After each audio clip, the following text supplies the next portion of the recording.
اما بعد فاعوذ باللہ من الشیطان الرجیم بسم اللہ الرحمن الرحیم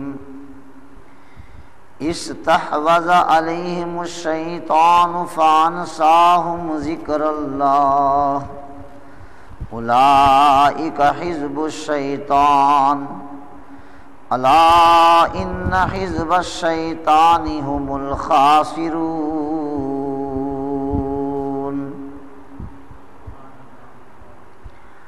صدق اللہ مولانا العظیم وصدق رسولہ النبی الکریم الامین ونحن علی ذلک لمن الشاہدین والشاکرین والحمد للہ رب العالمین مولایا صلی وسلم دائما ابدا علی حبیبک خیر الخلق کلہم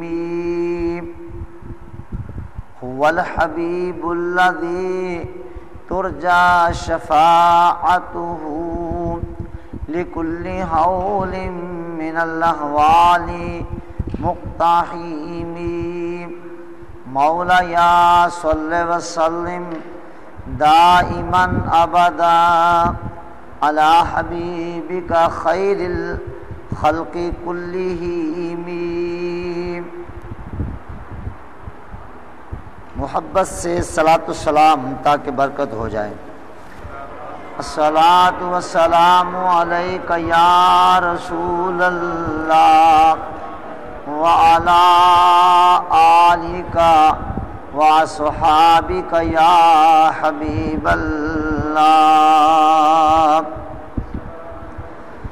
الصلاۃ والسلام علیک یا رسول اللہ وعلی آلک واصحابک یا حبیب اللہ۔ حمد و صلات کے بعد نہایت ہی واجب الاحترام حاضرین و سامعین کرام، الحمدللہ آج جمعۃ المبارک ہے اور قرآن و حدیث کی روشنی میں یہ دن بڑی برکتوں کا حامل ہے۔ آج ہم سورہ مجادلہ کی آیت نمبر 19 کے حوالے سے بات کریں گے، اور آج ہماری گفتگو کا عنوان ہے شیطان کا بہکاوا کیا ہے، یعنی شیطان بندوں کو کس طرح بہکاتا ہے اور کس طرح راہ حق سے دور ہٹاتا ہے، اس کے حربوں، اس کے ہیلوں اور اس کی چالاکیوں کا تذکرہ ہم کریں گے، اور آپ کو یہ بتائیں گے کہ وہ جذبہ کیا طاقت رکھتا ہے جو شیطان کے حربوں کو کامیاب نہیں ہونے دیتا۔ تو آج ہماری گفتگو کا عنوان شیطان کے بہکاوے اور اہل حق کا جذبہ محرکہ۔ ہم اس عنوان پر آج گفتگو کریں گے۔ میرے سامنے قرآن کریم فرقان مجید کی سورہ مجادلہ، یہ 28ویں پارے کا سورہ ہے، 58 نمبر کا سورہ ہے قرآن کریم کا۔ باعتبار مصحف اور نزول کے اعتبار سے یہ سورہ 105 نمبر پر نازل ہوا ہے، یعنی قرآن کریم کی 114 صورتیں ہیں اور اس کے بعد 9 صورتیں اور نازل ہوئیں تو قرآن مجید کی تکمیل ہو گئی تھی۔ یہ مدنی سورہ ہے۔ شان نزول پر میں نے پہلے باقاعدہ ایک خطبہ دیا ہوا ہے اور وہ ہمارے ریکارڈ میں ہے۔ اگر کوئی صاحب سورہ مجادلہ کا شان نزول وہ معلوم کرنا چاہیں تو ہمارا الگ خطبہ سورہ مجادلہ کی پہلی آیت کے حوالے سے جو ہے اسے لے کر دیکھ لیں، سن لیں۔ آج ہم سورہ مجادلہ کی آیت نمبر 19 کے حوالے سے گفتگو کریں گے۔ تو برادران اسلام، اس کائنات میں 2 ہی قوتیں ہیں، ایک کو کہا جاتا ہے حق کی قوت اور ایک کو کہا جاتا ہے باطل کی قوت۔ تمام شیطانی طاقتیں باطل قوتیں ہیں اور تمام اہل حق کی قوتیں اللہ کی تائید و نصرت کی قوتیں ہیں اور وہ اللہ ہی کا پیغام ہے۔ اللہ تعالیٰ قرآن کریم میں دوسرے مقام پر فرماتا ہے یا ایھا الذین آمنوا اتقوا اللہ حق تقاتہ ولا تموتن الا وانتم مسلمون۔ ایمان والو اللہ سے ڈرو، یعنی اللہ کی ناراضگی سے ڈرو اور اس طرح ڈرو جس طرح ڈرنے کا حق ہے، اور نہ مرنا مگر اس حال میں کہ تم مسلمان ہی ہونا۔ اللہ تعالیٰ فرماتا ہے استحوذ علیہم الشیطان فانساہم ذکر اللہ، ان پر شیطان غالب آ گیا تو انہیں اللہ کی یاد بھلا دی، اللہ کا ذکر فراموش کروا دیا۔ اولئک حزب الشیطان، جو لوگ اللہ کی یاد بھول گئے، اللہ کا ذکر بھول گئے، یہ شیطانی گروہ ہے۔ الا سنتے ہو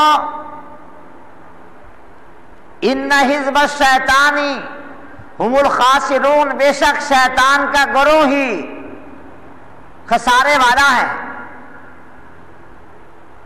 لیجئے صاحب، اللہ تعالیٰ نے کائنات کو تخلیق فرمایا، اس میں کوئی شک نہیں، ساری کائنات کو بڑا حسن عطا کیا، اس کی ربوبیت کے مظاہر اور اس کی وحدانیت پر شہادتیں اتنی کثیر ہیں کہ اگر ان کو نام لے لے کر بیان کرنا شروع کر دیا جائے میری ساری زندگی ختم ہو سکتی ہے اور میں ان اشیاء کے نام ہی نہیں گن سکتا جو اللہ کی ربوبیت پر شہادت دے رہے ہیں۔ ساری کائنات میں اللہ کی سب سے خوبصورت مخلوق حضرت انسان ہے۔ سبحان اللہ، اللہ تعالیٰ نے انسان کو پیدا کیا تو اسے احسن تقویم قرار دیا، یعنی یہ شکل و صورت میں بھی بڑا ہی حسین ہے اور یہ اپنے ارادوں میں اگر نیک کام کرے تو اپنے اعمال میں بھی بڑا ہی خوبصورت ہوتا ہے۔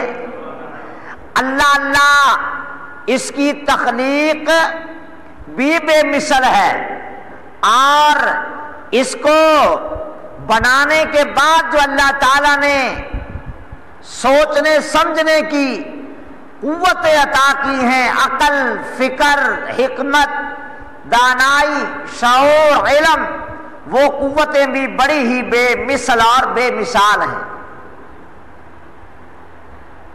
اب ظاہر بات ہے کہ یہ حکمتیں تو اللہ ہی جانتا ہے، یہ شیطان زمین کی پیداوار ہے، جن ہے، اور یہ زمین پر پیدا ہوا، لیکن جب یہ پلا بڑا، اس کے جو آداب تھے وہ بڑے اچھے تھے، اس کے خصائل بڑے اچھے تھے، تو ملائکہ کرام اللہ کے حکم سے اسے اٹھا کر آسمانوں پر لے گئے۔ پیدا زمین پر ہوا تھا، جنوں میں سے تھا، اسے آسمانوں پر لے جایا گیا، فرشتوں کی صحبت میں رکھا گیا، اس کی ساری تربیت ملائکہ کرام کے ساتھ ہوئی۔ تخلیق میں تو جن تھا، لیکن صحبت کے اعتبار سے فرشتہ ہو گیا، اور بڑا نیک و صالح تھا، اسی لیے کبھی کبھی ڈر لگتا ہے کوئی بندہ کہیں نیکیاں شروع کر دے تو اس پر گمنڈ میں نہ آ جائے کہ اب تو میں جنتی ہو ہی گیا ہوں، بس ہر حال میں اللہ تعالیٰ کی بارگاہ عالیہ سے بخشش کی دعائیں مانگتا رہے، یعنی کبھی تکبر بھی نہ آ جائے۔ یہ بھی تو تکبر عزازیل را خار کرد، حضرت سعدی نے کریمہ میں کہا ہے کہ عزازیل کو، یعنی شیطان کو، اس کا نام عزازیل ہے نا، تکبر عزازیل را خار کرد، تکبر نے عزازیل کو یعنی شیطان کو، ابلیس کو خار کر دیا، ذلیل کر دیا۔ اور انسان اگر نیکیاں کرے تو تکبر نہ کرے، جھکا جھکا ہی رہے۔ میں ابھی آج ہی اپنے بچوں کو کہہ رہا تھا، میں نے کہا بچوں، عمر بھر ہمیشہ لوگوں کو اپنے سے اعلیٰ سمجھنا ہے اور خود کو کم تر سمجھنا ہے، یہ تمہاری کامیابی کا راز ہوگا۔ جو بندہ اپنے آپ کو اپنے تئیں اعلیٰ سمجھنے لگ جائے، سمجھ لو کہ معاملہ گڑبڑ ہونے والا ہے۔ اور جو بندہ اپنے آپ کو دوسروں سے اعلیٰ نہ سمجھے، وہی بڑا بندہ ہے۔ اقبال نے ایک جگہ بڑی خوب بات کہی ہے، وہ خوب کہتے ہیں تو میں ان کو نقل کر لیتا ہوں۔ وہ کہتے ہیں، مٹا دے اپنی ہستی کو اگر کچھ مرتبہ چاہے، مٹا دے اپنی ہستی کو اگر کچھ مرتبہ چاہے، کہ دانا خاک میں مل کر گل و گلزار ہوتا ہے، کہ دانا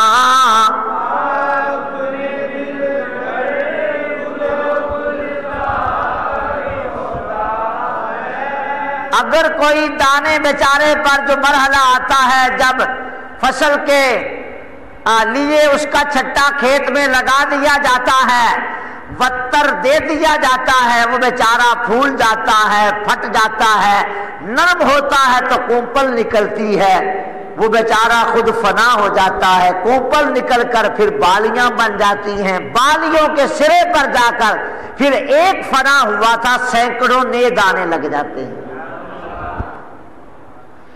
ایک کی فنا سینکڑوں کی بقا کا سبب ہے۔ ثابت ہوا کہ موت ضامن حیات ہے، اگر موت نہ ہو تو حیات بھی نہیں ہے۔ مٹا دے اپنی ہستی کو اگر کچھ مرتبہ چاہے، مٹا دے اپنی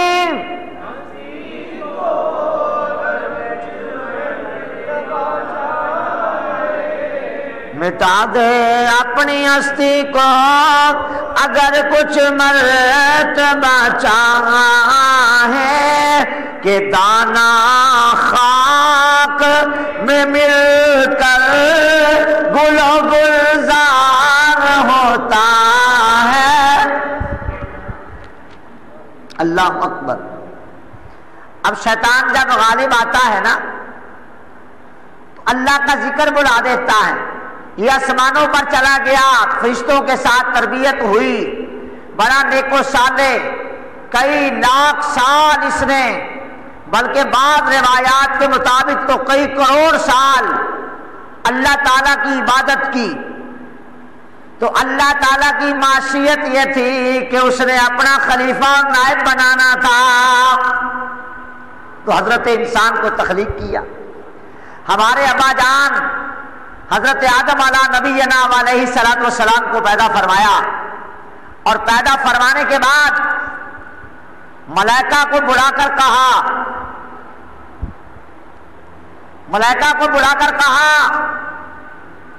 کہ آدم کو علیہ السلام سجدہ کرو۔ وَإِذْ قُلْنَا لِلْمَلَائِكَةِ اسْجُدُوا لِآدَمَ فَسَجَدُوا إِلَّا إِبْلِيسَ أَبَى وَاسْتَكْبَرَ وَكَانَ مِنَ الْكَافِرِينَ۔ اللہ تعالیٰ فرماتا ہے کہ میں نے ملائکہ کو کہا کہ آدم کو سجدہ کرو، سب نے سجدہ کر دیا، مگر ابلیس اکڑ گیا اور اس کافر نے سجدہ نہ کیا، اور سجدہ نہ کرنے کی وجہ سے یہ کافر ہوا تھا، نہیں کیا۔ بہرحال اللہ تعالیٰ نے اس کو جنت سے نکلنے کا حکم دیا، بڑی وٹ چڑھی اس کو، بڑا پیچ پھرا اس کو، درد کلنج پڑا ہوگا، کہنے لگا فَبِعِزَّتِكَ لَأُغْوِيَنَّهُمْ أَجْمَعِينَ، تیری عزت کی قسم جن کی وجہ سے مجھے ذلیل کیا گیا ہے، میں ان ساروں کو گمراہ کروں گا، بہکاؤں گا، بہکاوے دوں گا، پھسلاوے دوں گا، ایسی ایسی رام کہانیاں بنا بنا کے ان کو سناؤں گا کہ ان کو میں تباہیوں کے کنارے پر کھڑا کر دوں گا۔ اللہ تعالیٰ نے بھی فرمایا اچھا جا تجھے مہلت ہے، اور جس طرح اور جیسے تیرا جی چاہے تو میرے بندوں کو بہکا لینا۔ اب اس نے کہا تھا لَأُغْوِيَنَّهُمْ أَجْمَعِينَ، ان سب کو میں بہکاؤں گا، گمراہ کروں گا۔ اور سورہ صاد میں ہے کہ جب تھوڑی دور گیا نکل کر تو بے ایمان واپس آ گیا، تو اب کہتا ہے کہ إِلَّا عِبَادَكَ مِنْهُمُ الْمُخْلَصِينَ، سب کو گمراہ کر لوں گا مگر تیرے مخلص بندے جو ہے نا وہ مجھ سے گمراہ۔ اب اس کا اپنا قول ہے، یہ برائی کی قوت کا اپنا قول ہے۔ اگر یہ کوئی گمان کرے گی شاید سارے انسان ایسے ہوتے ہیں کہ جو کوئی نہ کوئی گناہ ضرور کر لیتے ہیں، تو قرآن کہہ رہا ہے جس نے گناہ کروانا ہے، جس نے ٹھیکہ لیا ہے بدکاریاں کروانے کا، گناہ کروانے کا، قتل کروانے کا، جوئے کھلوانے کا، شرابیں پلوانے کا، وہ ان کا گرو گھنٹال کہہ رہا ہے الا عبادک منہم المخلصین، سب پر میرا زور چلے گا لیکن تیرے مخلص بندے ہیں جن پر میرا زور نہیں چلے گا۔ یقین کر لینا چاہیے نا کہ اللہ کے بندوں میں کچھ بندے ایسے بھی ہوتے ہیں جو گناہوں کی دلدل میں پھنستے نہیں۔ اب مجھے کہنے دیں وہ کون ہے؟ اللہ تعالیٰ کے سارے انبیاء کرام علیہم الصلاۃ والسلام وہ ہیں جن کو کبھی بھی شیطان بہکا نہ سکا، اور اللہ انبیاء کرام کے صحابہ جلیل القدر اولیاء اللہ بھی ایسے ہوتے ہیں جن پر شیطان کا وار نہیں چلتا۔ اگرچہ میں انبیاء کرام کے علاوہ کسی اور کو معصوم نہیں مانتا عقیدے میں، لیکن اللہ کے اولیاء بھی ایسے ہوتے ہیں کہ جن سے گناہ نہیں ہوتا۔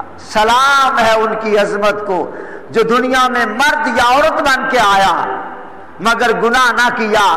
ہائے ایسے پاک باز لوگوں کے قدموں کا جوتا مل جائے تو آنکھوں پہ مل۔ اللہ اور انبیاء کرام کے نالین پاک کا عالم کیا ہے پھر ہمارے آقا کی نالین شریفہ کا تو کہنا ہی کیا ہے۔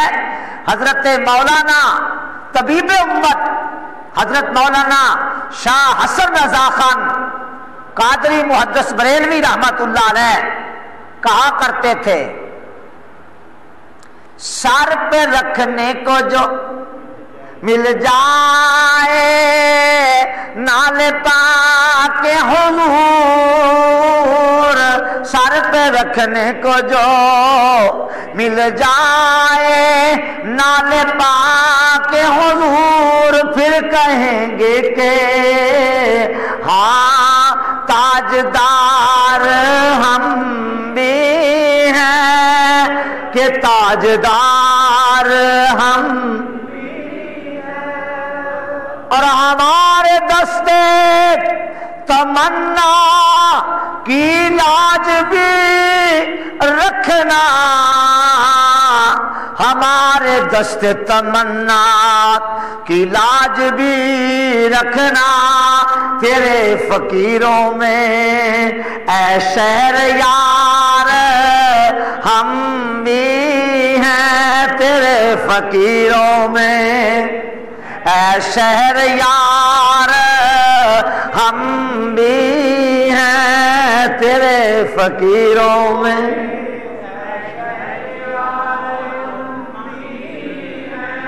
نگاہیں لطف کے امیدوار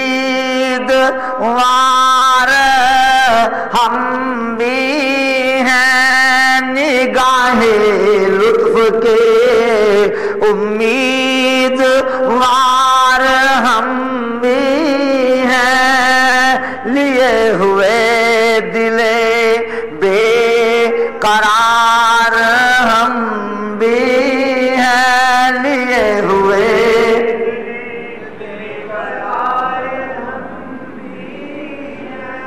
اب کچھ لوگ ایسے بھی ٹھہرے برائی کی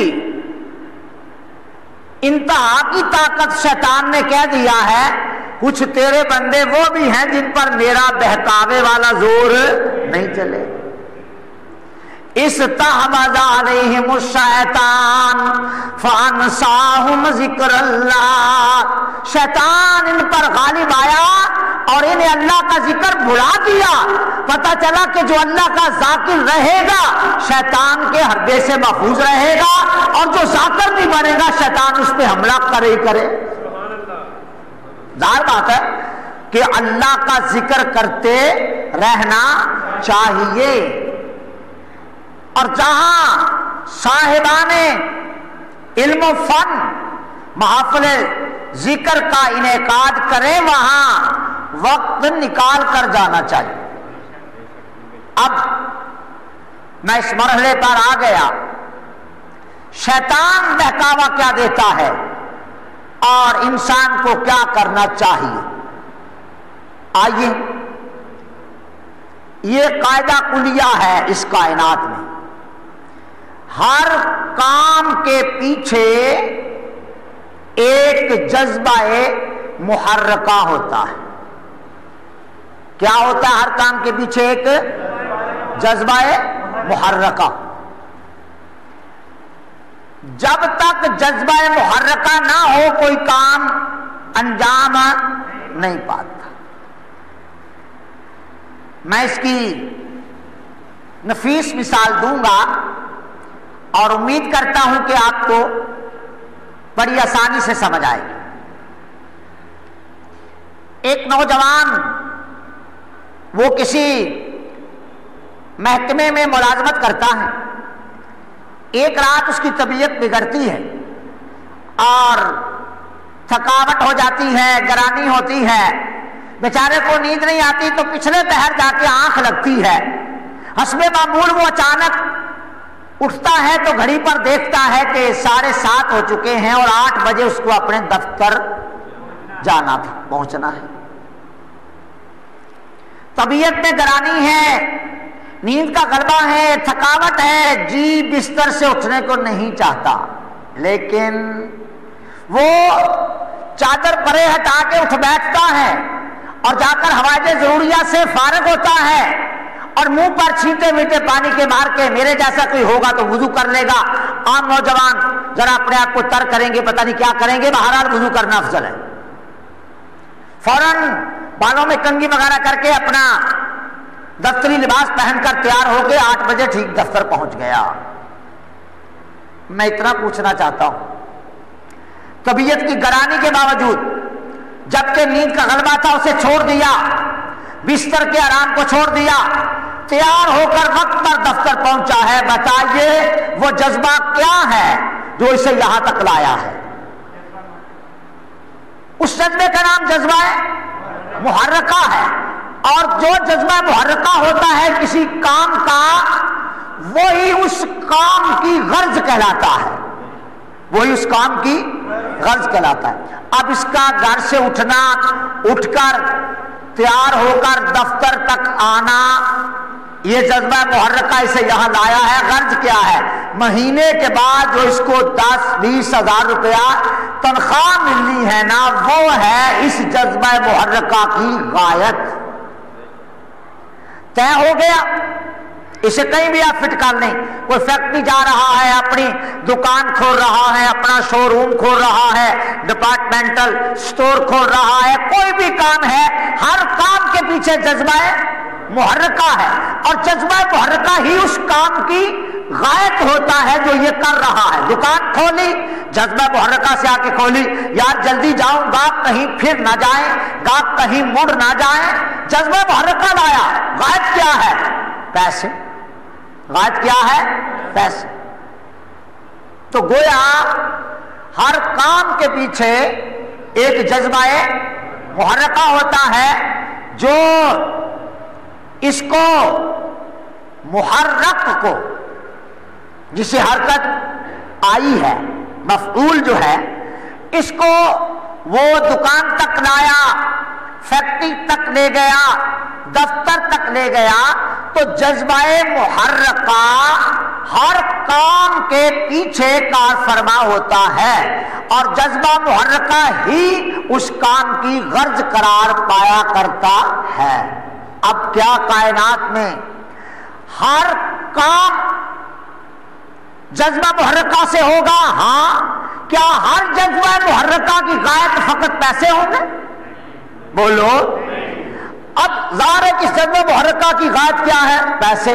آپ نے دکان کھولی، پیسے، پراپرٹی کا دفتر بنا لیا، وہاں وقت پر پہنچا، جو بھی کیا، بہرحال رجسٹریاں کروانی ہے، انتقال کروانا ہے، اور کسی کا کوئی جو ہے وہ کرائے کا معاہدہ لکھنا ہے. بہرحال نتیجہ کیا ہے؟ پیسے. ایک سوال ہے کہ اللہ تعالیٰ کی مخلوق میں سے سب سے اعلیٰ لوگ وہ ہیں جن کو اللہ تعالیٰ نے نبوت دے دی، جن کو اللہ تعالیٰ نے رسالت دے دی. اور پھر وہ لوگ اعلیٰ ہیں جن کو اللہ نے اپنے انبیاء کا صحابی بنا دیا. وہ بھی وقت مقررہ پر اپنے اپنے مقامات پر پہنچے. اللہ کے انبیاء اوقات ہائے مقررہ پر نکلا کرتے تھے اور لوگوں کے پاس جایا کرتے تھے. صحابہ کرام بھی نکلا کرتے تھے، جذبہ محرکہ وہاں بھی تھا. اب سوال کیا ہے؟ اس جذبہ محرکہ کی غایت کیا تھی؟ اگر کوئی بدطینت، کندائے ناتراش، ابلیس کی نسل یہ کہہ دے کہ وہاں بھی معاذ اللہ دنیاوی مال و زر مراد تھا، تو اس پر اللہ کی پھٹکار. فلعنت اللہ علی الکاذبین، جھوٹوں پر اللہ کی لعنت. جذبہ محرکہ تھا، مگر ان کا جذبہ محرکہ جو تھا اس کی غایت روپیہ پیسہ نہیں تھا. لا اسألکم علیہ اجرا ان اجری الا علی اللہ رب العالمین. میں تم سے تبلیغ پر بطور اجرت مال و زر طلب نہیں کرتا، میرا اجر تو میرے اللہ کے ہاں ہے. اب وہاں جذبہ محرکہ کی غایت کیا تھی؟ گری ہوئی انسانیت کو اخلاق سے گرے ہوئے، قاتلوں کو، شرابیوں کو، زانیوں کو، جواریوں کو، رہزنوں کو تربیت کر کے، پیار کر کے، دعوت دے کر، بیان کر کر کے انہیں حق کی راہ کی جانب لے آنا۔ اس جذبہ محرکہ کی غایت کیا تھی؟ انسانیت کو مقام رفیع کی طرف لانا۔ اب دیکھیں، میں نے رات بھی بیان کیا کہ کارلائل ایک انگریز ہے، وہ ایک مورخ ہے، ایک ان کا محقق ہے۔ وہ کہتا ہے کہ پوری دنیا میں سب سے زیادہ سخت معاشرہ عرب کا تھا، یعنی اس قدر باہمی عداوتیں تھیں کہ اگر ایک مدعا خاندان کا، قبیلے کا سربراہ مر رہا ہوتا، وہ کہہ جاتا کہ فلاں قبیلے پر ہمارا سار باقی ہے، یعنی انہوں نے ہمارا ایک بندہ مارا تھا، اب تک ہم ان کا بندہ مار نہیں سکے، میں مر رہا ہوں، میرے بعد اس قبیلے کا ایک بندہ مار دینا۔ یہ اس معاشرے کا حال تھا، اور ذرا ذرا سی بات پر لڑائیاں، جھگڑے، خون، فساد۔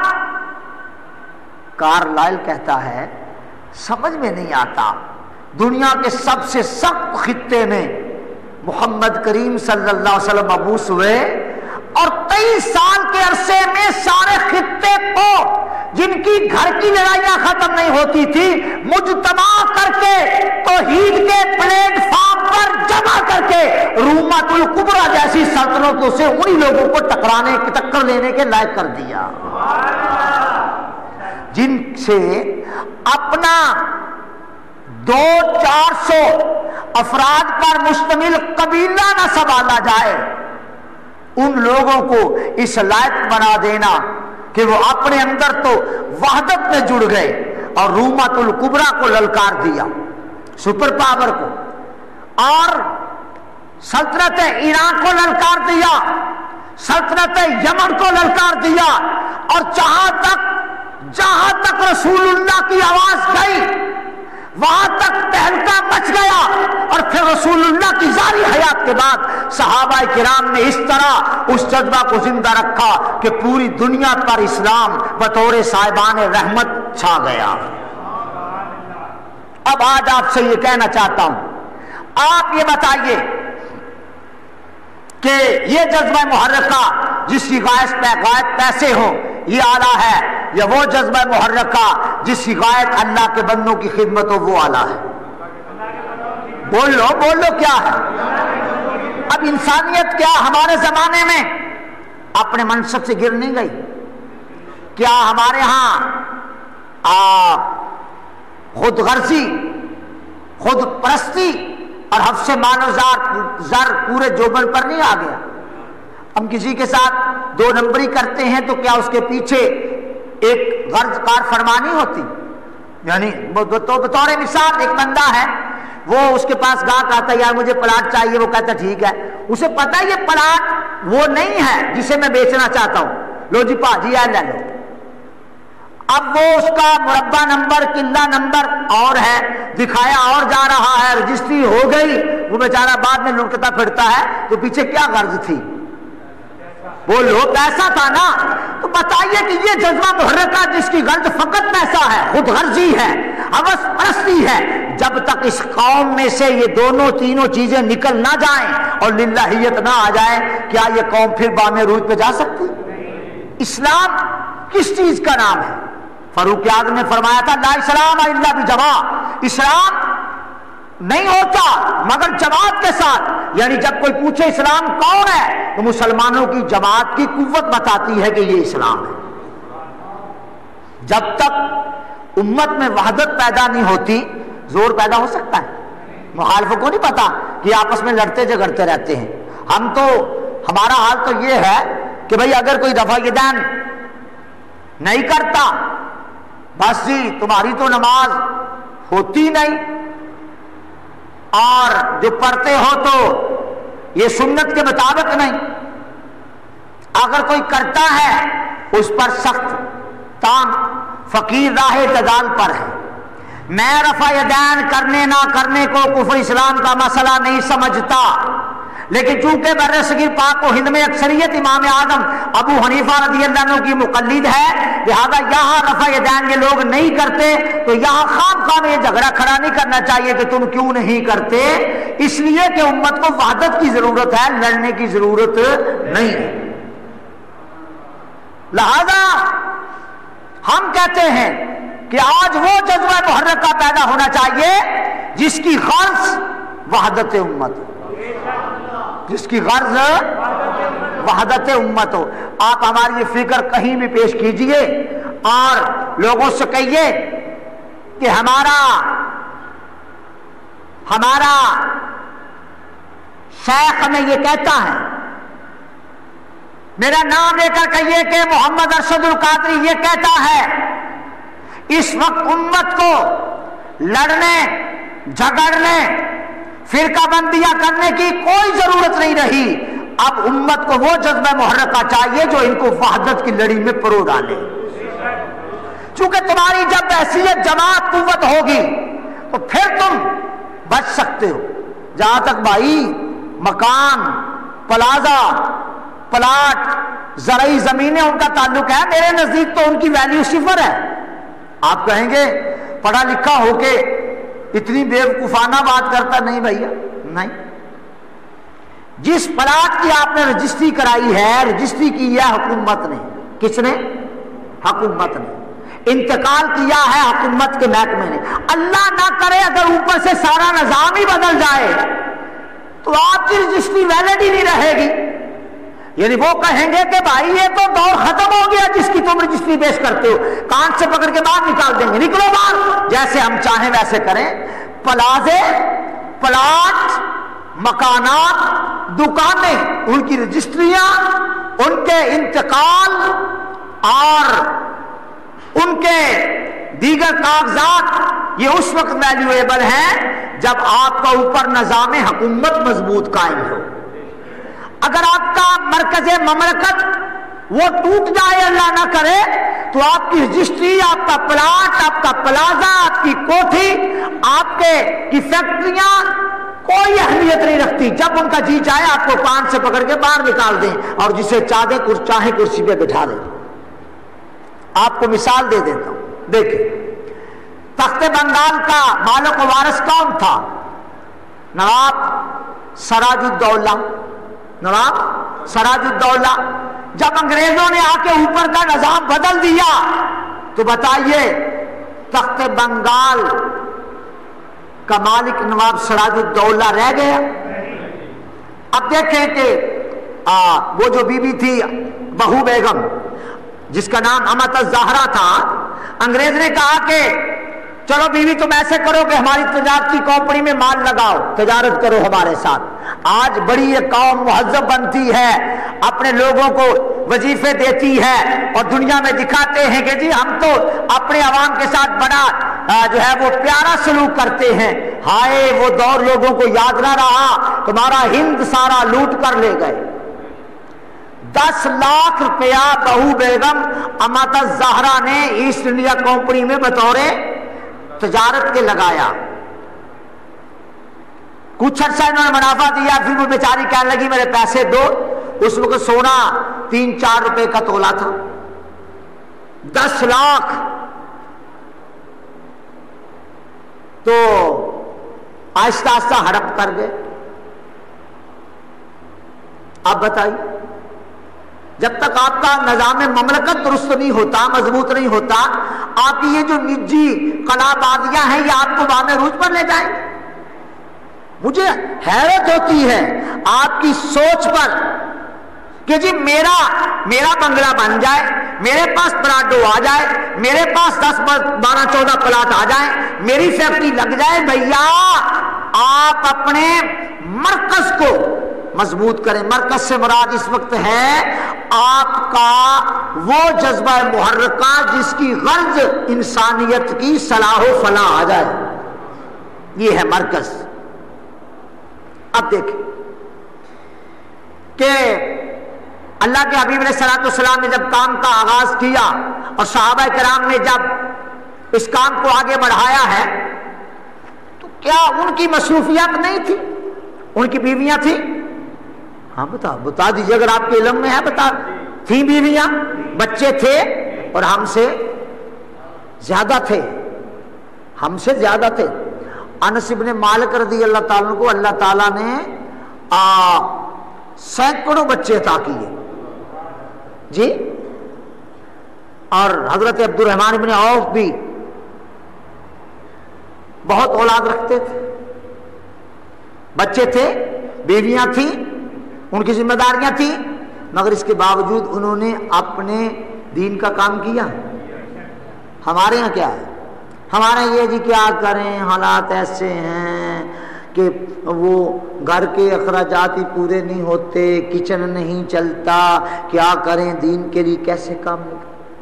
بھائی اپنی خواہشات نفسانی کو تو کم کیجئے نا۔ 3-4 کھانوں کی بجائے 1 سالن پک جائے گزارا ہو سکتا ہے، اور 1 کلو گوشت کی بجائے اگر 1.5 پاؤ پک جائے، شوربہ کر لیا جائے، 1.5 پاؤ آلو ڈال لیے جائیں، زیادہ جسم کے لیے مفید ہوگا، تقویت زیادہ دے گا، پیسے بھی کم خرچ ہوں گے۔ خام میں اپنے آپ کو دنیا میں اتنا ہم نے دنیا میں اپنے آپ کو جو ہے پھنسایا ہے کہ آج ہماری صورتحال یہ ہے کہ ہمارے جذبہ محرکہ کی غایت ہر جگہ پیسہ ہے، 2 نمبریاں۔ میں جو کہہ رہا ہوں، آپ باقی تو لوگ سنیں گے تو فیصلہ کر لیں گے، غلط کہتا ہوں تو لوگ مجھے کہہ بھی دیں گے، آپ تو بتاؤ میں جو کہہ رہا ہوں حق کہہ رہا ہوں کہ غلط ہے؟ جب تک بنیاد میں اصلاح نہیں ہوتی، یعنی ایک فرد ہے، آپ اس کے پاس جاتے ہیں، اس سے آپ کہتے ہیں جی ہمارے جامعہ اسلامیہ کے لیے چندہ دے دو، وہ کہتے ہیں چلو مولوی صاحب آئے ہیں، لو جی 500 کا نوٹ لے جاؤ۔ آپ نے یہ چندہ لے کر کوئی دین کا کام نہیں کیا۔ کام یہ ہے کہ اسے دعوت دیں، اس کی فکر بدلیں، اس کے اندر جذبہ محرکہ کی غرض بدل دیں، کیونکہ اس کے جذبہ محرکہ کی غرض جب تک نوٹ ہے، پیسہ ہے، مال ہے، زر ہے، کاریں ہیں، کوٹھیاں ہیں، بنگلے ہیں، میرے نزدیک ان کی حیثیت 0 ہے۔ These all are equal to 0۔ سب کچھ 0 ہے، چونکہ میرے نزدیک وہ کام اعلیٰ ہے جس میں انسانیت کو گرتی کو سنبھال کر مقام رفیع عطا کیا جائے۔ اب میں بات کر رہا تھا کارلائل کی، وہ کہتا ہے کہ سمجھ میں ہی نہیں آیا کہ محمد عربی صلی اللہ علیہ وسلم نے کیا کیا، اس معاشرے کو بدلا جہاں پر وحدت نام کی کوئی شے صدیوں سے نظر نہیں آ رہی تھی، صدیوں کے جمود کو توڑا اور فرقہ واریت اور طوائف الملوکی کو ختم کر کے ملک عرب کے باشندوں کو نہ صرف ایک پلیٹ فارم پہ جمع کیا بلکہ ساری دنیا کے لیے نمونہ بنا دیا کہ جس نے اعلیٰ انسان دیکھنے ہو وہ ان کو دیکھو جنہوں نے محمد عربی کا دامن تھاما۔ پھر دیکھیں ان کی ہمت، جس دن یرموک کا میدان لگا تو یرموک کا میدان لگا، لاکھوں تھے یہ عیسائی اور ایرانی مجتمع ہو کے آئے تھے، مقابلے میں زیادہ سے زیادہ مسلمانوں کی تعداد 30,000 تھی، اوپر سے حضرت صاحب بن ابی وقاص بیمار ہو گئے۔ حضرت خالد بن ولید رضی اللہ تعالیٰ عنہ کو حضرت سعد نے کہا خالد ذرا ان کا علاج کر، بڑے بپھڑے پڑے ہیں۔ اندازہ کریں آپ کہ جب حضرت خالد ان کے لشکر کے آگے سے گزرے، بعض علماء نے لکھا کہ 3 لاکھ کا لشکر تھا، 3 لاکھ، تو آگے نکل کے کہنے لگے، ہاتھی کھڑے کیے ہوئے تھے آگے پہاڑوں کے پہاڑ، اور عربی گھوڑوں نے کبھی ہاتھی دیکھے نہیں تھے، اور ہاتھیوں کو جس طرح مست کیا ہوا تھا، لگتا تھا کہ اگلی صبح کو مسلمانوں پر یہ اس طرح چار دوڑیں گے۔ انہوں نے کہہ دیا تھا اب ہمیں مدینہ شریف تک کوئی قوت نہیں روک سکتی، اب ہم جو یہ الغار کریں گے تو مدینہ طیبہ تمہارے دارالسلطنت تک جائیں گے، حضرت خالد گھوڑے پہ سوار ہوئے، ان کے میمنہ اور مقدمہ جیش کے آگے سے گزرے، ایک جگہ انہوں نے ذرا حرکت کی، حضرت خالد نے گھوڑے کی لگام کھینچی، گھوڑے نے اگلے دونوں سم اوپر اٹھائے، فرمایا رومی کتو سنو، آج میرے گھوڑے کے سم خراب ہیں، اللہ کی جلالت کی قسم اگر گھوڑے کے سم ٹھیک ہوتے تو میں اکیلا خالد تم 3 لاکھ کے لیے کافی تھا۔ اب جب یہاں پر ان پر مار پڑی ہے تو دھمک ان کے مرکز سلطنت تک گئی، اور جب میدان مدائن لگا تھا اس کے احوال اتنے زبردست ہیں کہ اب وقت اس کی اجازت نہیں دیتا۔ جذبہ محرکہ جو تھا کہ ہم نے اللہ کا دین غالب کرتے رہنا ہے، ہم نے انسانیت کو مقام رفیع پر فائز کرتے رہنا ہے، ہم اللہ کے بندوں کے اللہ سے ملاتے رہنا ہے۔ مدائن کے اندر جب یہاں صحابہ کرام نے اپنے بازوؤں کو لہرایا تھا تو اس بازو کے لہرانے کی دھمک مرکز سلطنت رومت الکبریٰ تک گئی تھی۔ جذبہ محرکہ اگر یہ ہے، نوٹ کمانے ہیں، آپ قیامت تک کبھی کامیابی حاصل نہیں کر سکتے۔ اگر جذبہ محرکہ کی غایت یہ ہے کہ میں نے انسانوں کی خدمت کرنی ہے، انسانوں کی اصلاح کرنی ہے، بے عمل مسلمانوں کو باعمل مسلمان بنانا ہے، آج بھی تمہاری کامیابی ہے، کل بھی تمہاری کامیابی ہے۔ اب ایک فیصلہ تو آپ کو کرنا ہے، بتائیے وہ کام بنا جس کی غایت روپے پیسے ہو، یا وہ کام بنا جس کی غایت اللہ کے بندوں کی اصلاح ہو، اللہ کے بندوں کو نیک بنانا ہو، بدوں سے برائی چھڑا کر نیک بنانا ہو، شرابی کو پیار سے سمجھا کے شراب سے ہٹا کے اسے آب زمزم پلانا ہو۔ مجھے آج یاد آتا ہے 1977 کا سن تھا، کتنے سال ہو گئے جی؟ 33 برس ہو گئے۔ 1977 کا سن تھا، اور یہ باغے جو ہے ہمارا ناصر باغ ٹاؤن ہال کے سامنے کچہری کے پاس، یہاں مولانا شاہ احمد نورانی رحمت اللہ علیہ خطاب فرما رہے تھے، اور ابتدائی جملے یہ تھے، میں بالکل نوعمر تھا، وہاں حاضر تھا۔ فرما رہے تھے کہ میں داتا کی اس نگری لاہور میں آیا ہوں، اور میں اللہ رب العالمین کا پیغام پہنچانے اور سنانے آیا ہوں۔ پھر فرماتے ہیں رب العالمین جل جلالہ و من والہ ارشاد فرماتا ہے قل ان صلاتی و نسکی و محیای و مماتی للہ رب العالمین۔ آیت پڑھنے کے بعد کچھ آگے چلے، فرمایا پاکستان کو ایسی مملکت بنا دینا چاہتے ہیں کہ اگر یہاں پر کہیں باہر سے کچھ امپورٹ کیا جائے تو وہ شراب نہ ہو، اگر باہر سے منگوایا جائے پاکستان میں آئے تو وہ آب زمزم شریف ہو۔ اور جب حکمرانوں کے ہاں کوئی کھانے پینے کی دعوت ہو تو وہاں شراب کی جگہ آب زمزم شریف رکھا جائے۔ کہہ دو کیسی سوچ تھی۔ اور میٹھا منہ کرنے کے لیے مدینہ طیبہ کی کھجوریں ہوں، سبحان اللہ، کیا سوچ تھی۔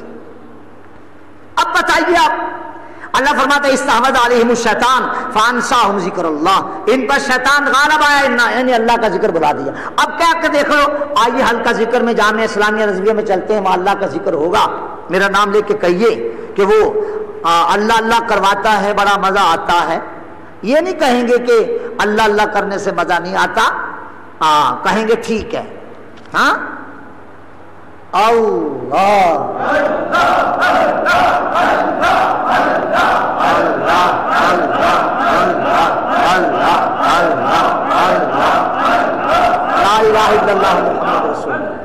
یہ نہیں کہیں گے۔ اب شیطان جو ہے وہ چونکہ بہانا بتاتا ہے، بھائی سارا دن کام کر کے تھک گئے ہیں، اب تو لیٹ جانے کو جی چاہتا ہے۔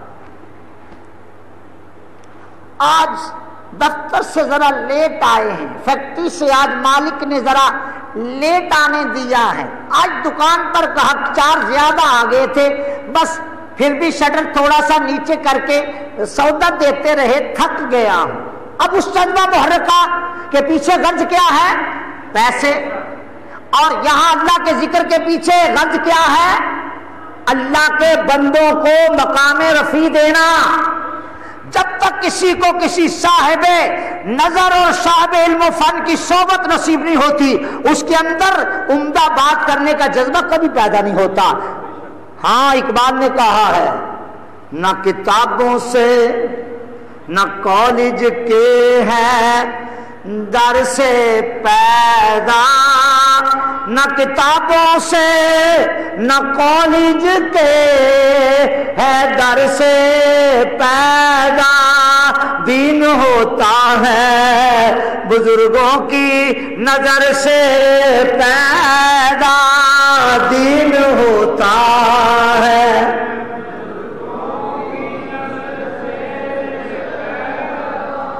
دین ہوتا ہے بزرگوں کی نظر سے پیدا، دین ہوتا ہے بزرگوں،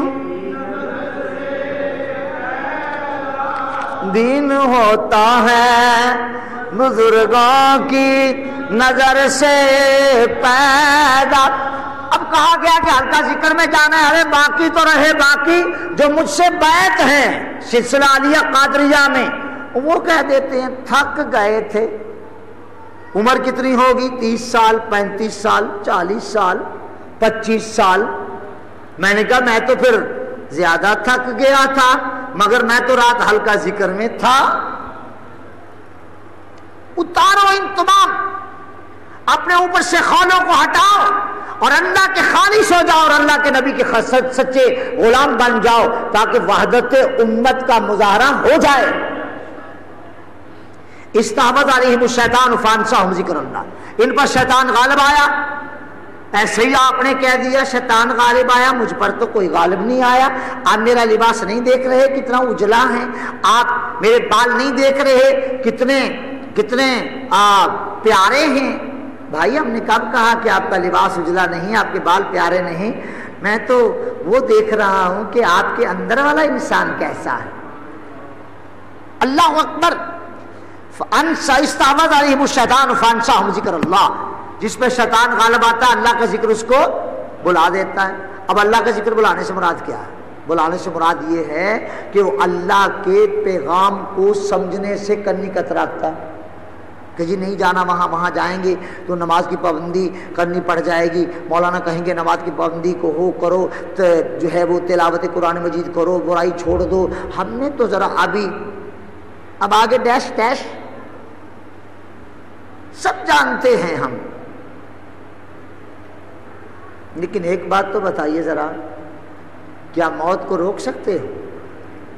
بتائیے، نہیں روک سکتے۔ تو پھر اللہ ذکر میں لگنا چاہیے یا دنیا کے روپے پیسے کے پیچھے بھاگنا چاہیے؟ ارے اللہ کے بندو، میں قسم بخدا کہتا ہوں، تم دنیا کو پکڑنے کی کوشش کرو، یہ آگے بھاگے گی، ہاتھ نہیں آئے گی۔ تم اسے جوتا مارو، تمہارے قدموں میں آئے گی۔ اللہ کے ہو جاؤ، اللہ کے رسول کے ہو جاؤ، شیطان کے بہکاوے میں نہیں آؤ۔ شیطان کا بہکاوا کیا ہے؟ جس کو شیطان بہکاوا دیتا ہے اسے اللہ کا ذکر بلا دیتا ہے۔ تو جس کو اللہ کا ذکر نہ بھولے وہ کیا ہے؟ کامیاب۔ اور اللہ فرماتا ہے جو اللہ کے ذکر سے غافل ہو گئے، اولئک حزب الشیطان، یہ ہے شیطان کی جماعت۔ تو پھر کیا ہوا؟ اب شیطان کی جماعت ہو گئے؟ نہیں جناب، سنو آگے، الا ان حزب الشیطان هم الخاسرون، سنو یہ شیطان کی جماعت ہی خسارے والی ہے۔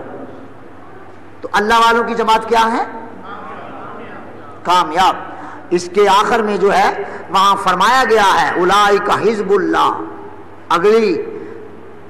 اگلی جو مبارک آیات ہیں دو، ان پر انشاءاللہ اگلے خطبے میں بات کروں گا۔ تو آخر سورہ مجادلہ کی آیت جو ہے وہ یہ ہے اولئک حزب اللہ، یہ ہے اللہ والی جماعت۔ الا ان حزب اللہ هم المفلحون، سنتے ہو؟ اللہ والی جماعت کامیاب ہے۔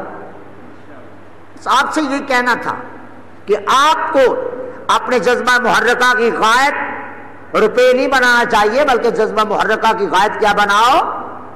انسانیت کی فلاح، انسانیت کی تربیت اور انسانوں کو اللہ کے ساتھ رابط کرنے کے لیے کوشاں ہو جانا۔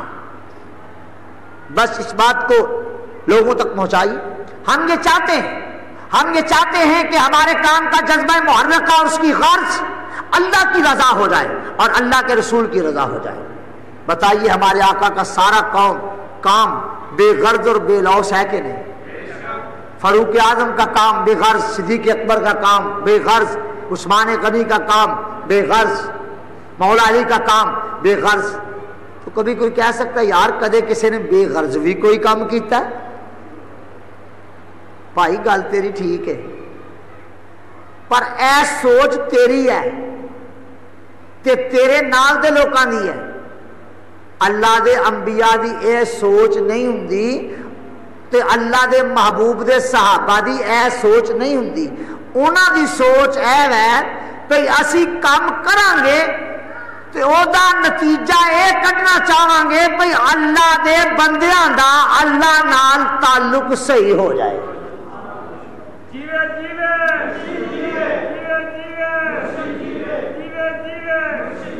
بس اگر آپ چاہتے ہیں گری ہوئی انسانیت کو پھر مقام رفیع تک لایا جائے، یہ قتل و غارت، یہ رہزنیاں، یہ گن پوائنٹ پر لوگوں کو لوٹنا، یہ شرابیں پینا، یہ ناچنا یا نچوانا، کھلے لفظوں میں کہہ رہا ہوں، ہم چاہتے ہیں انسان کو پھر اس مقام تک لائیں جہاں اس کے دامن سے وابستہ ہونے والے سکھ کی سانس لیں۔ بتائیے ہماری فکر لنگڑی لولی ہے؟ اونچی بتائیے نا، اونچی حق ہے نا، اس کے لیے کام کر رہے ہیں۔ اب یہ کہنا چاہیے کہ جی فلاں محفل کے لیے، جیسا کہ میرے ہاں ہلکا ذکر ہوتا ہے شب جمعہ کو، کہنا چاہیے کہ وقت نہیں ہے یا میں تھک گیا ہوں اب لیٹ رہا ہوں۔ خدا کے بندے باقی 4-5 دن یعنی جمعہ، ہفتہ، اتوار، پیر، منگل، بدھ، 6 دن لیٹ، آرام کر سو جا۔ ہم نے تو ہفتے میں 1 دن کہا ہے، یہ بھاری ہے؟ کل مہینے میں 4 دن یا کبھی 5 دن کے لیے یعنی 1.5-2 گھنٹوں کے لیے آنا تاکہ آپ کی جو ہے وہ سروس اسٹیشن پہ سروس ہو جائے۔ آپ پر جو غبار پڑا ہے 6 دن وہ فقیر اتار دے۔ میں نے تو اسے سروس اسٹیشن بنایا ہوا ہے، میں نے تو یہاں دل دھونے ہیں۔ قرآن و حدیث زور سے انشاءاللہ ایسی سپرے کروں گا کہ دلوں کا گرد و غبار اتر جائے گا انشاءاللہ۔ اب تو اب بھی آپ کہیں گے کہ میں تھکا ہوا ہوں، اتارو تھکاوٹیں، بڑا لمبا آرام کے لیے وقت دیا جائے گا، حشر تک قبر میں سونا ہے، حشر تک قبر میں سونا ہے۔